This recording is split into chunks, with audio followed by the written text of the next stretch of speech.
Y le damos la bienvenida a la economista Gabriela Mordecki del Instituto de Economía de la Universidad de la República. Bienvenida, un gusto recibirla. Hola, ¿qué tal? Y bueno, y a través de los medios de comunicación se habla de estos temas vinculados con los planteos del sector agropecuario, que señala que necesitan un dólar más alto para poder competir en la exportación de productos, que quieren que el gobierno reconozca que existe ese atraso cambiario. Bueno, de pronto tenemos que explicarle un poco a la gente qué es esto del atraso cambiario, qué es esto de lograr un dólar más alto para poder competir. Sí, yo creo que capaz que hay que empezar, o sea, la economía uruguaya es una economía muy particular en relación a otros países donde tenemos dos monedas que circulan, ¿no? El dólar y el peso. No es algo común, ¿no? Pensemos, el peso es la moneda del país, es la que controla el gobierno. El dólar lo controla el gobierno de Estados Unidos, que es el que emite a través de la Reserva Federal, que es el Banco Central de Estados Unidos. Entonces el dólar afecta a mucha gente porque hay algunos que reciben sus ingresos en dólares, los exportadores, los que exportan servicios, hay gente que recibe sus salarios en dólares. Sin embargo, hay otra parte que tienen costos en dólares. El gobierno es deudor en dólares, mitad de su deuda es en dólares y los intereses que paga sobre esa deuda son en dólares. Muchísimos productores, sobre todo exportadores, también tienen sus deudas nominadas en dólares y luego la mayoría de la población que tiene, más allá de las transacciones que se realizan en dólares, ahorros también en dólares. O sea, tenemos gente que es acreedora en dólares y gente que es deudora en dólares. Entonces eso afecta en distinta manera a cada uno, ¿no? El dólar en nuestro país, ¿cómo se fija la cotización? Después de la crisis, o sea, durante toda la historia de nuestro país hubo cantidad de sistemas, pero básicamente eran lo que nosotros conocemos en economía como tipo de cambio fijo. O sea, el Banco Central se comprometía a un cierto valor, ya sea a través de una tablita, como fue en el 82 cuando quebró, ¿no? Y un o a través de las bandas deslizantes, como fue en los 90, pero siempre había un compromiso del Banco Central de mantener el dólar, ya fuera preanunciado o dentro de una banda, pero siempre existió ese compromiso. A partir de 2002 eso cambió. El sistema que tenemos a partir de ese momento es de tipo de cambio flexible. ¿Qué quiere decir? Que se ajusta por oferta y demanda. El Banco Central ya no tiene un compromiso con el tipo de cambio. Por el contrario, lo que se toma es un objetivo sobre la inflación y se controla a través de la cantidad de dinero que hay en la economía. Sin embargo, bueno, hay lo que se llama, el tipo de cambio flexible o flotación sucia también se le llama. ¿Por qué? Bueno, porque el Banco Central interviene comprando o vendiendo para evitar momentos de gran volatilidad. Claro, para que no sea tan brusco el cambio. Exactamente. Hoy el dólar está a menos de 30 pesos. El Banco Central en realidad lo que ha dicho es, salimos a comprar para evitar que esté en 22, 23 pesos.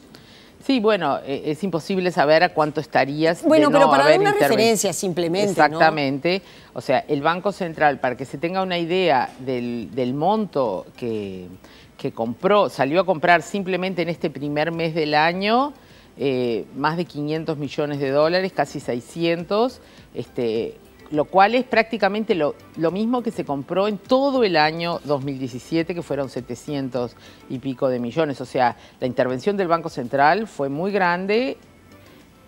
¿Por qué tenemos esta tendencia a que baje el dólar? Bueno, porque básicamente la economía uruguaya recibe turistas que vienen a cambiar moneda, ya sea pesos argentinos, pero el equivalente siempre son los dólares, en general es lo que trae además la mayoría de la gente, y entonces hay una gran afluencia de dólares y eso hace que más gente quiera vender y por lo tanto la cotización tienda a bajar y por eso el Banco Central entra a comprar. O sea, es equivocado hablar de atraso cambiario, porque atraso cambiario es un término que se genera justamente en la década de los 90, cuando el gobierno, como para bajar la inflación, porque también hay otro aspecto, capaz que no lo mencioné, que el dólar afecta o está dentro de la inflación también, porque tenemos muchísimos precios en dólares, que cuando sube el dólar, esos precios suben automáticamente y otros bajan, ¿no? Nosotros vemos las vidrieras, yo qué sé, los celulares, los autos, las bicicletas, las motos, las computadoras, cantidad de electrodomésticos que tienen directamente sus precios en dólares, los hoteles. Y que bajan. Claro, cuando baja el dólar, esos precios bajan.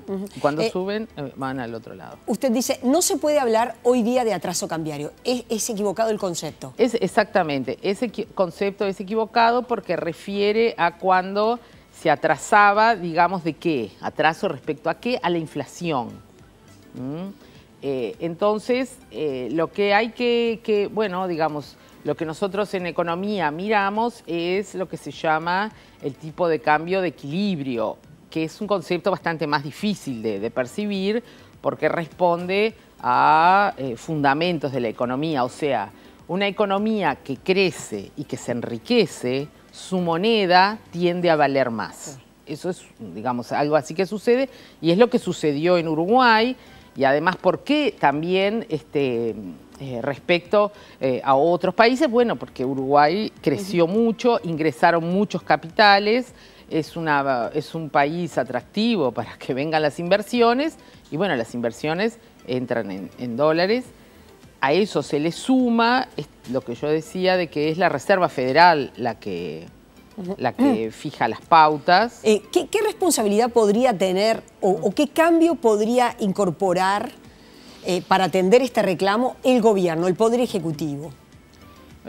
Es difícil pensar en una medida de política que realmente, o sea, sí, lo que se podría hacer es cambiar el sistema de tipo de cambio y volver a lo que teníamos, que nos generó estas crisis tan fuertes, de decir, no, el gobierno fija el dólar en, no sé, no digamos 36, pero 32, ¿no? Si decimos que ese es el valor, lo fijamos y ahí el Banco Central se le van a acabar las reservas, no, al revés, digamos, va a tener que comprar para poder mantenerlo, para poder subirlo. Eso tiene un costo muy grande también para el Estado y además ya se ha demostrado de que ese sistema, bueno, es muy poco flexible y cuando la situación se revierte y hay que abandonarlo, pasan cosas como que el dólar se va al doble y ahí, claro, la economía colapsa. Porque no es que los exportadores van a estar tan bien, el dólar yendo, no, porque tienen la parte que yo decía de las deudas, ¿no? Que cuando el dólar sube mucho... Sí, tus deudas se vuelven muy complicadas de pagar, ¿verdad? Claro, imposibles. Exactamente. ¿Qué pasa con esta misma situación en Argentina y en Brasil? Bueno, vienen como en Brasil, digamos, el sistema de tipo de cambio es similar al de Uruguay. Lo que tiene Brasil es que además, primero que es una economía nada dolarizada, o sea, en Brasil no se pueden tener ni siquiera cuentas en dólares en los bancos, o sea, ninguna transacción se realiza en dólares. El dólar es un activo financiero de especulación, básicamente, porque también hay bastante control de cambios, o sea, no se vende libremente no hay cambios. Si alguien ha ido a Brasil, vio es una tranza. Es dificilísimo. Tenés que ir con tu pasaporte hasta para cambiar $100, Exacto, $50, llevar tu pasaporte, te toman todos los datos, te hacen firmar una declaración. Es muy engorroso cambiar. Entonces, o sea, hay un tipo de cambio, digamos, que funciona como lo que se llamaba el paralelo, que ahora, bueno, sigue existiendo gente que se dedica a comprar y vender dólares, ¿no? Y de ahí es que hay mucho, también los bancos, eso tiene además mucha relación en Brasil, el precio del dólar con la bolsa de Brasil, con el Bovespa, porque sí, al Bovespa entran muchos capitales extranjeros. Entonces, el Bovespa es en reales, ¿no? En moneda nacional. Entonces, los capitales cuando entran, venden, compran reales para poder invertir en la bolsa. Entonces ahí cuando la bolsa sube, el dólar baja en Brasil. Cuando pasa lo contrario, los capitales se quieren ir de la bolsa, compran dólares y se van. O sea, hay como una relación ahí fuerte en lo que tiene que ver con el mercado financiero en Brasil, lo que se suma además a, bueno, como decía, también las políticas de Estados Unidos y si suben las tasas de interés o no. Y luego, bueno, todos los escándalos locales. Que también afectan, ¿verdad? Sí. ¿Y en el caso de Argentina? Bueno, el caso de Argentina, Argentina como que está en un periodo de transición porque recordemos lo que pasaba hasta fines de 2015 en el gobierno, digamos en el anterior gobierno, donde había una restricción muy fuerte a la venta de dólares. Había que hacer una declaración de impuestos y de que uno realmente esos dólares los había ganado. O sea, ese dinero para comprar dólares había pagado todos los impuestos. O sea, era bien complicado y entonces el dólar estaba muy bajo. Las exportaciones estaban en gran medida en algunos sectores prohibidas.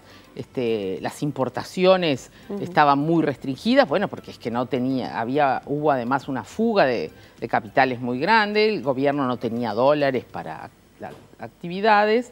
Cuando asume Macri, libera el mercado, bueno, y había surgido aquel, por supuesto, cuando uno prohíbe algo, surge un mercado negro al lado, automático. Y aquel dólar blue que se llamaba, no sé por qué le pusieron ese nombre, pero que tenía un diferencial que llegó en algunos momentos a ser bien importante. Cuando asume Macri, libera la venta de dólares, entonces automáticamente el precio y libera el mercado. Entonces el dólar simplemente sube hasta donde estaba el blue, ¿no? El dólar oficial, o sea, ese es el valor del dólar. Y Argentina entonces comienza a transitar, ¿no? Hay una gran demanda de dólares de mucha gente, pero el dólar es una economía que tiene mucha inflación, muchísima inflación. O sea, es un problema que viene de años anteriores, pero que no ha logrado cambiar, modificar eso. No bueno, ha descendido algo, pero igual está por encima del 20%. Entonces, digamos que el dólar, si bien ha aumentado con todas estas tendencias mundiales y que además la economía argentina empieza a crecer también, el dólar no ha subido de igual manera que la inflación, por lo tanto, porque esa es otra variable que en economía se llama tipo de cambio real, que lo que hace es comparar precios en dólares, por ejemplo, de Uruguay, con precios en dólares de Argentina. Entonces ahí entra el dólar y el IPC de Uruguay, el dólar y el IPC de Argentina. Como en Argentina el IPC sube mucho más que en Uruguay, por más que el dólar capaz que subió algo más, igualmente para los argentinos resulta muy barato. Y es lo que vemos de turistas argentinos, ¿no? Otra de las críticas que se le hace al gobierno es el importante déficit fiscal, ubicado en el 3.5%. La previsión era del 3,3%, pero efectivamente cerró 2017 con un 3,5%. ¿Cuán es grave esa deuda que tiene el Estado uruguayo para el buen funcionamiento de la economía? Sí, bueno, digamos, el tema del déficit fiscal afecta, digamos, ¿qué es el déficit fiscal? Es que el gobierno gasta más de lo que le ingresa. Y eso se mide, como tú bien lo dijiste, en porcentajes del PIB, porque, bueno, la cifra absoluta no nos dice nada. ¿Cómo se financia eso? Se financia con endeudamiento. El Uruguay tiene un acceso al crédito importante, o sea, endeudamiento quiere decir colocamos títulos y bonos a particulares o a bancos o a FAPs o quien nos quiera comprar, y entonces eso uno lo que tiene que mirar es la relación que hay en el aumento del endeudamiento y la estructura de la deuda a largo plazo. Entonces, básicamente, esas como que lo que se llama la sostenibilidad de la deuda, qué tan sostenible es que esta deuda aumente a 3,5% por año del PIB. Entonces, es muy grande o sea, algunos años no pasa nada, pero a la larga hay como que moderar ese déficit. Ese es como el problema como estructural de la economía. Si uno lo mira más en el corto plazo, entonces puede, por ejemplo, depende de quién esté comprando esos títulos y en qué moneda, digamos, para vincularlo al tema del dólar, en qué moneda se emitan, ¿no? Porque si yo los emito en pesos y los agentes tienen que, lo mismo que yo comentaba en Brasil, ¿no? Lo compran de afuera, vienen con los dólares, los venden y compran los pesos, entonces eso deprime el precio del dólar. Pero es como mejor para el Estado uruguayo deber en pesos, que es la moneda que tiene, que deber en dólares. Pero tiene como esa otra contracara, ¿no? También se podría emitir directo en dólares y ese problema por lo menos no afectaría al mercado. Lo que es evidente es que Uruguay tiene que cuidar mucho esos números porque no se puede seguir históricamente gastando más plata de la que ingresa, ¿no? Como una cuestión obvia. Creo que eso lo entendemos todos en la casa de cada uno. Tiene un límite, uno lo puede hacer durante un tiempo, uno lo puede hacer algunas veces, pero un país no es una casa también. Exacto, bien, eso es exacto lo que iba a decir.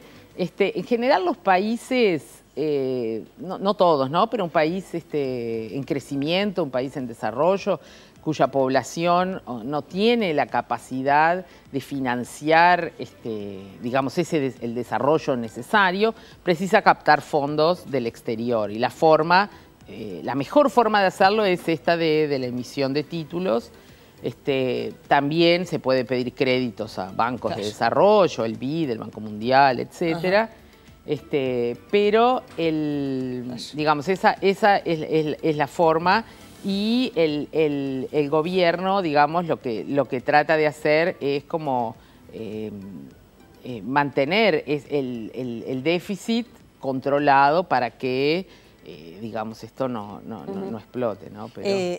la última, como de resumen, a su criterio es correcto que el gobierno no cambie la política cambiaria.